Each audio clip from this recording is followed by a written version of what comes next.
Welcome and thank you for joining me. I'm Jerry Oginski, a New York medical malpractice and personal injury trial lawyer practicing law here in the state of New York.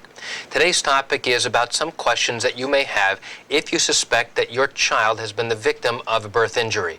Many times the parent will wonder, why is my child like this? Why isn't my child developing the way that other children are? I notice that my child is not grabbing things or developing and meeting his or her milestones that the pediatrician tells me about. She's not sitting up at the appropriate time and not learning to talk. She's not crawling.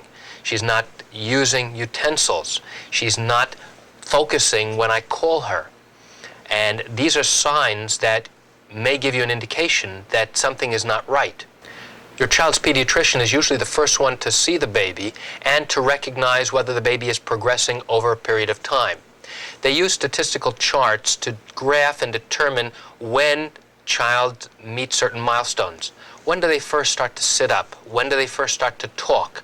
When do they first start to crawl? These are known as milestones. And if your child is not meeting those milestones and doing other things, you have to bring it to the attention of the pediatrician.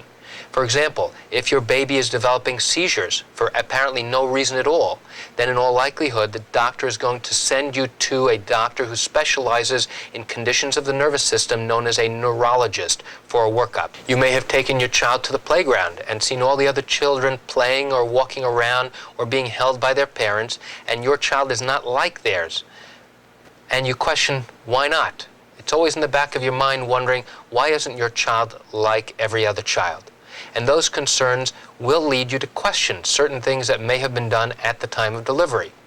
And in conversation with your pediatrician, you should be asking the questions, well, how is it that the child develops epilepsy? Why isn't the child focusing when I talk to her? Why isn't the child sitting up when she's supposed to? And the answers to those questions will give you a great deal of insight as to whether or not you need to look further and investigate further. If you had a difficult delivery, or let's say an emergency C-section, the question you may want to ask is, well, why did I need an emergency cesarean section? What was the delay in delivering you? Was there a problem in recognizing that the baby had a problem in your womb before she was delivered?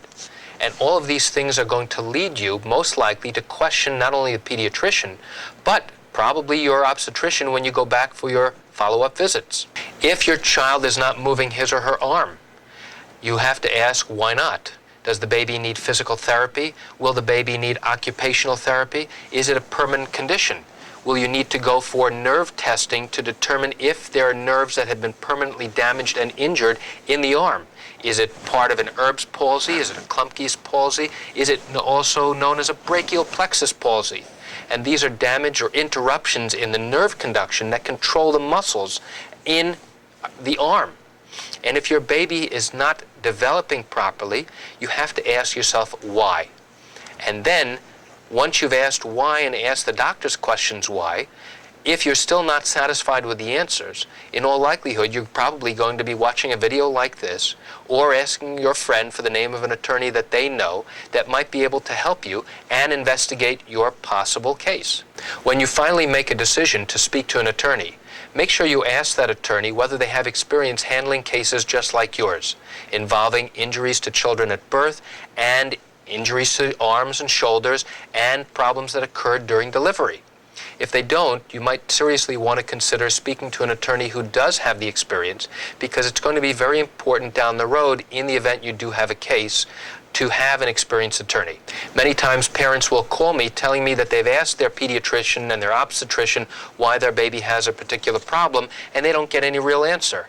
And the doctor tries to minimize the problem and says, look, we can't dwell on what happened in the past, let's simply address what we can do for you now.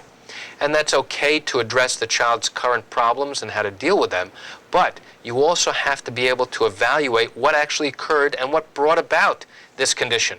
Because if it was a result of improper medical care, then you and your child, in all likelihood, will be entitled and have a right to be compensated for the injuries that he or she has suffered. And that's very important for you to understand and for your attorney to explain to you. And that's it on today's video tip. I'm Jerry Oginski. Thank you for joining me. Have a great day.